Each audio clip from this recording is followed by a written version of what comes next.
Good morning, everyone, and thank you very much for joining. Before we start, I would like to begin by acknowledging that Canadore College and Nipissing University reside on the traditional territory of the Anishinaabe and within lands protected by the Robinson-Huron Treaty of 1850. This land is occupied by the people of the Nipissing First Nation since time immemorial. Now, also, in recognition that we're gathering on a virtual platform, I invite you to share in the chat or just unmute yourself if you'd like and share which territory you're coming in from. I always like to hear that. Just interesting. So while that's going on, as a reminder, this session is being recorded as indicated in the invite. And it will be shared with all who registered. I'm noticing we're missing a few of the registrants, so that's fine. We can share, they can review, and then provide input that way as well. Now, to provide a brief refresher or to introduce the project for those joining or learning about it the first time, the college was selected by Colleges and Institutes Canada as one of 10 living labs nationwide. Some of the activities that Chris from MI6 agency and Elliot are supporting are to conduct forest inventory, data collection and mapping on forest health, structure, and composition. And for this, Elliot's using a boots on the ground approach to measure and calculate carbon sequestration rates, identify themes or opportunities for further integration with their academic programs, departments, and community. We're also looking to increase the tree count at campus locations and residents. So as you're aware, some of you have already participated in some of those events. I know CSC has been supportive, as well as School of Environmental Studies, and well, pretty much everyone here. And then the goal is to create a 10-year forest management plan to obtain FSC certification. So that's the Forest Council stewardship. And we'd like to develop a story throughout. So Vanessa's helping with that. She's done interviews with some of the people on this call because we're looking to spread awareness about the importance of forest management and use some of the platform that Canadore College has and the presence on social media to help present that. And CICAN is going to support us with that as well. If you'd like to learn more about the activities completed to date or get updates on the project, we'll share the link with the project page in the chat section. Jason, if you're able to assist with that.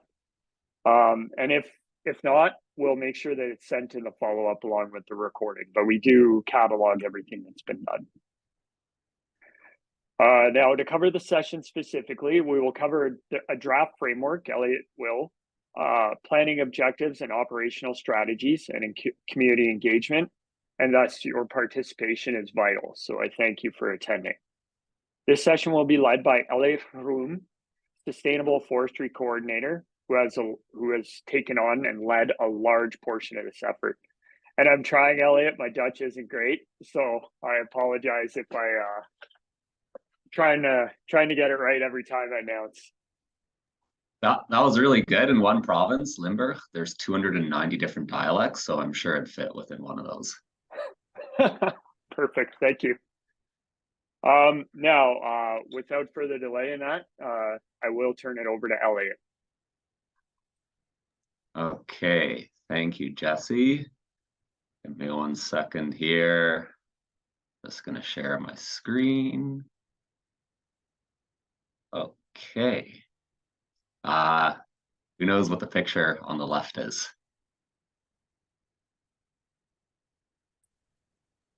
Ghost pipes. Yeah, and then you can see my mouse. What's this other little one here?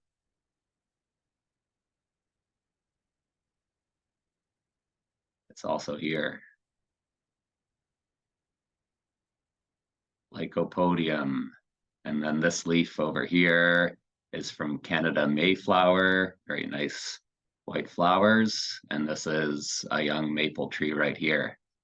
Of course, we have Duchesne Falls, and then we have some of these very old hemlock cavity trees right when you cross the dam bridge, the pond dam. Yeah. So why are we here? We're here as part of an engagement session to develop forest management plan. I will probably refer to that as FMP. Foresters love acronyms, as do many other people.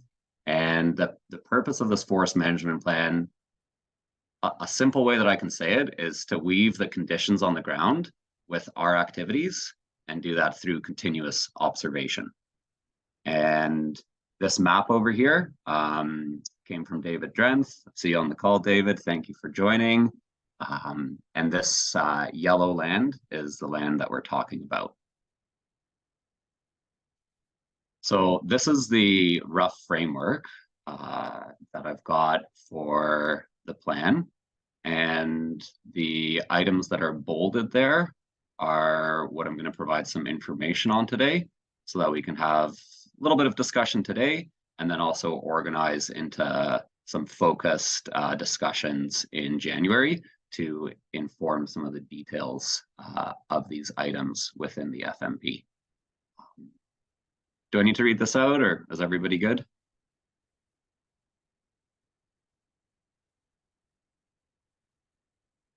Okay, we'll keep moving. So why are we here? Why are we making a forest management plan? It's great that we're going and developing this detailed inventory on these 650 acres. And we're doing it to practice good forestry and to work together with people that are doing this on a landscape level. So we have the Duchesne Creek watershed here with Canadore and Nipissing University over here. If we just keep going a little bit to the east, we have Trout Lake. This is a picture I took about 10 days ago. It was so beautiful, I had to stop and pull over. It was that -22 morning. So we're looking at working together on a landscape level, and Canadore College and Nipissing University, because of their location and because of being academic institutions and having these trails that are publicly accessible, it's in a very good position to be a good demonstration forest for how we do good forestry and how we learn about it. And we are also developing this plan within a framework that can get certified by the Forest Stewardship Council, FSC. That's a third-party auditing body, and we're doing it through the OWA, Ontario Woodlot Association, and EOMF, Eastern Ontario Model Forest group license. So we can get certified, and it also links us into a network of practitioners across the province and then even across the world through the International Model Forest Network. FSC has several principles and standards. They're listed here. And again, it's with that idea of how do we practice good forestry? Yeah. So brief overview of the engagement so far. In March 2023, I went and snowshoed on some of the Canadore College and Nipissing University land, had some meetings with the Sustainable Canadore team and Chris, Glenn, and crafted a proposal. In April 2023, attended the Water Lodge opening. I went back and forth on that proposal a little bit more, and we got a contract signed to do this work in June 2023. And that, as Jesse mentioned, is in part supported by SciCan Living Labs. So in July, we had a project opening in the Water Lodge, and that's when I started my inventory. We went for a little walk after the opening ceremony. And there were some other informal engagements with students and staff and professors at that time. August 21st, we had an engagement session and a measuring activity. On the 24th, had a curriculum integration call with some of the Canadore College environmental studies staff. We did an award-winning National Tree Day planting in September. And yeah, kind of the activities that have been going on throughout this process are some Living Lab project meetings with, oh, Jesse can tell you, there's like 8-9 of us in that group.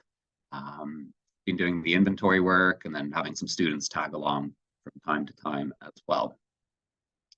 So here's where we are today. We've got an engagement session in January 2020.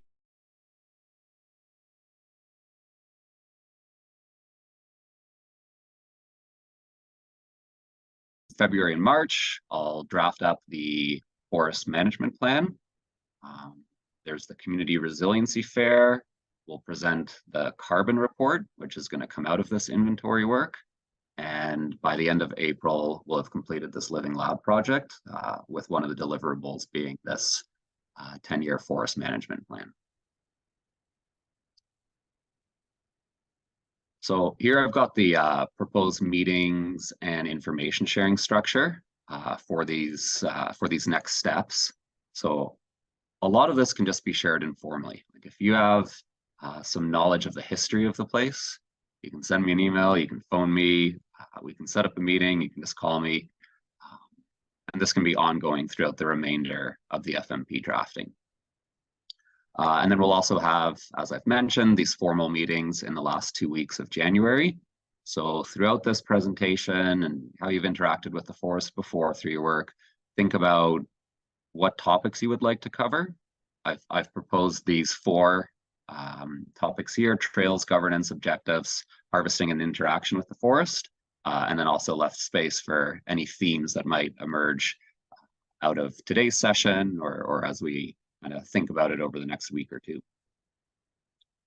So yeah, before we have those meetings, we'll organize into groups in that second week of January, and we'll all do what homework we need to do beforehand so that we can show up and have these meetings be very productive. I'll pause for a moment there for any questions.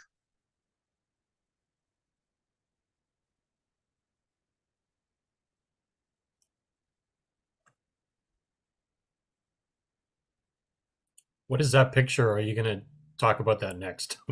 Yeah. So this was my office. I think I took this picture when I was doing inventory in July.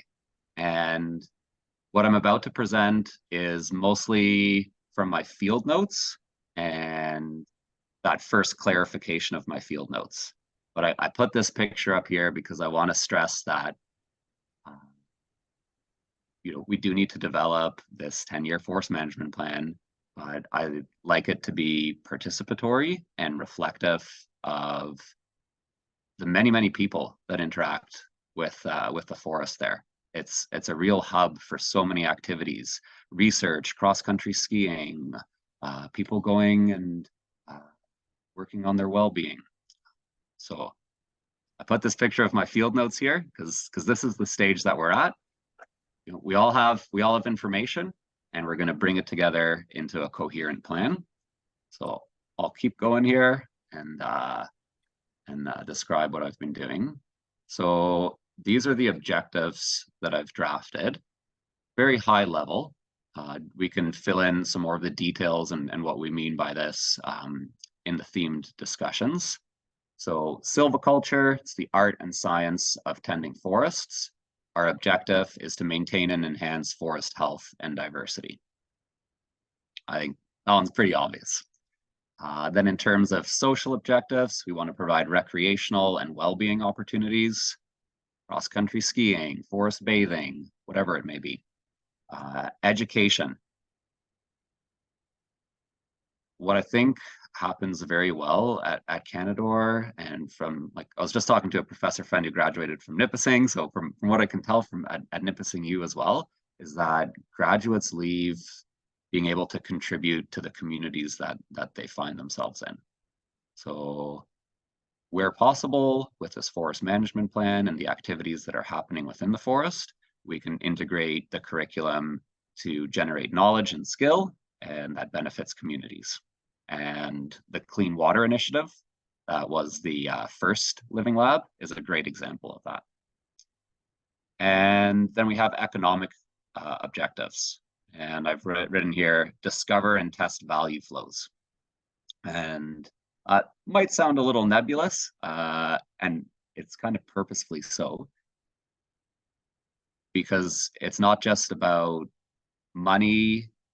Like, the forest is too small and there's lots of small dimensional wood, so it's not like we could do a big timber harvest on this property to generate revenue at this point in time.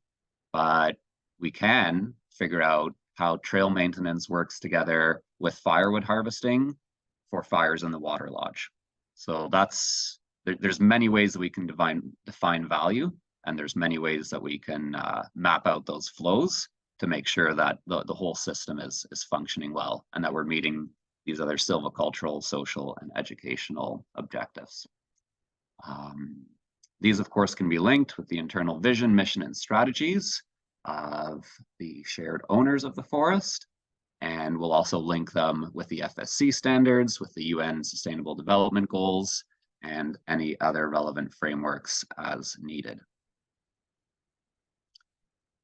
So here's some of my field notes.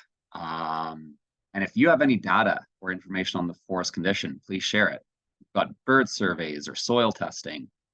You can add in geo-referenced coordinates or some type of GIS file, then I can integrate that into all of the maps that I'll be making as part of this forest management plan.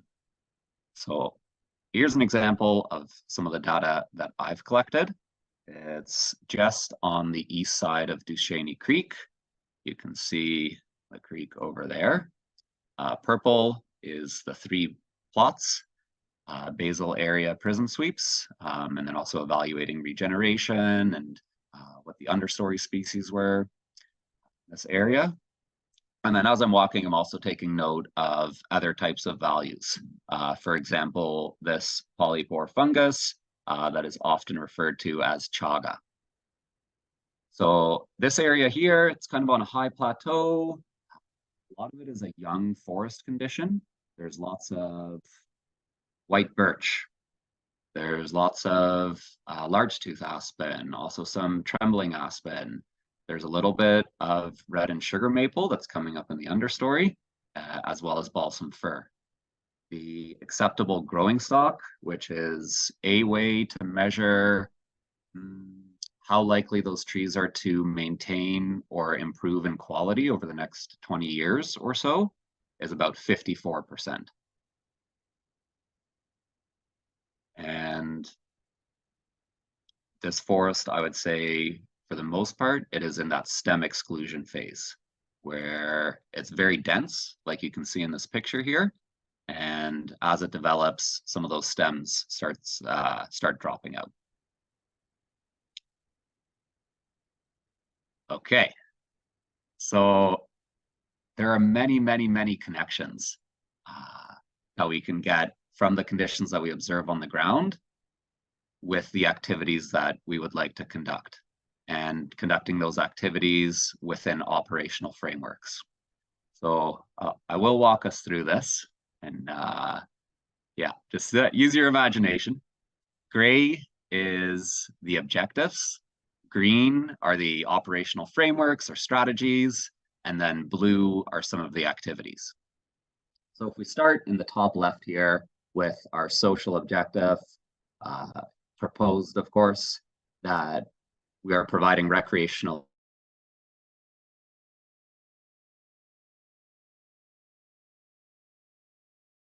that provides multiple values, and we could use this 4R framework to define that, so that there are rules, rights, responsibilities, and resources within that trail framework. And I will provide an example of that in a little bit on the next slide. So some of the activities that come out of this trail framework are communication tools for the code of conduct, like the signs that say cross-country skiing on this side and snowshoeing on this side. It could be that between the different institutions and programs, we figure out a way to communicate with each other for trail maintenance, so that we're doing that efficiently and not replicating each other's work, or using the same type of mapping so that those things can communicate with each other. And we could also look at possibly integrating forest bathing into the nursing curriculum. And yeah, there's many layers here. We'll circle back around. So I'll go over here right now. So as we're doing the trail maintenance, part of that trail maintenance is our trail design. And are we growing hazelnuts along the side? How are we taking care of it when there's flooding? Are there any bits that we need to do to prevent sediment from ending up in the creek. And then there's also products that can come out of trail maintenance. So that can get governed by a wood and space utilization framework. And one of the products out of that could be a firewood harvest. Or it could be logs for lion's mane cultivation that are fed into the culinary program and are integrated into the healing practices that are being learned about in the nursing curriculum. Lion's mane is one of my favorite mushrooms. One of the actions that it has is that it can help the myelin sheath, the conductive sheath around our nervous system, regenerate. So anyways, example there. And of course, before any of this happens, that curriculum integration needs to go through its own operational framework and procedure to become an activity. So jumping back over here, we've harvested some firewood by maintaining the trails, and that's happened in a good framework that allows us all to do good work. We can test the economic flows, like here's how much firewood we need for the cross-country ski club gatherings. Here's how much we need for the water lodge, and make sure that that fits within our silvicultural frameworks of here's the annual allowable cut, here's the hazard tree assessment, here's the silvicultural ground rules. Example, this oak is spaced too densely. So by putting that through our wood utilization framework, we can say that, okay, this actually makes sense within the overall health and diversity of the forest to start cultivating lion's mane mushrooms and feed this into the nursing curriculum or the culinary program. So the other bits about silviculture, there's going to be an integrated resource management framework so that we're doing monitoring and reporting activities. And again, all of this is interlinked, and I just wanted to show it through this type of a graph, which is obviously flawed. But there's also going to be a way that this will show up in the forest management plan. And here's an example of that. This fits within that silvicultural objective of tending to the forest. It's being guided by invasive species management strategies. The activity is going to be garlic mustard removal. I mean, I put here that anybody has the rights to do it if they know how. Of course, that can be changed, right? But it could be the responsibility of the summer student ground crew to do this work, the removal, the monitoring. We're going to follow the best management practices and the most up-to-date science. So this is one of those best management practices guides that's published by the Invasive Species Center and the Government of Ontario.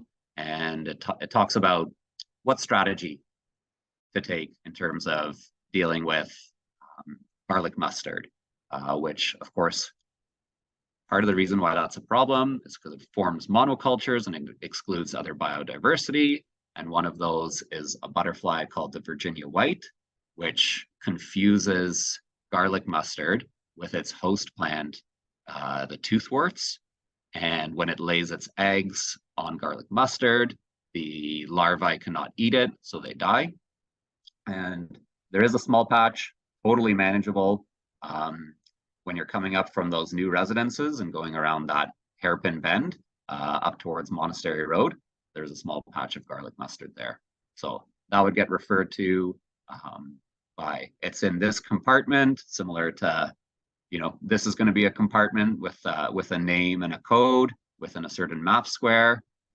And yeah,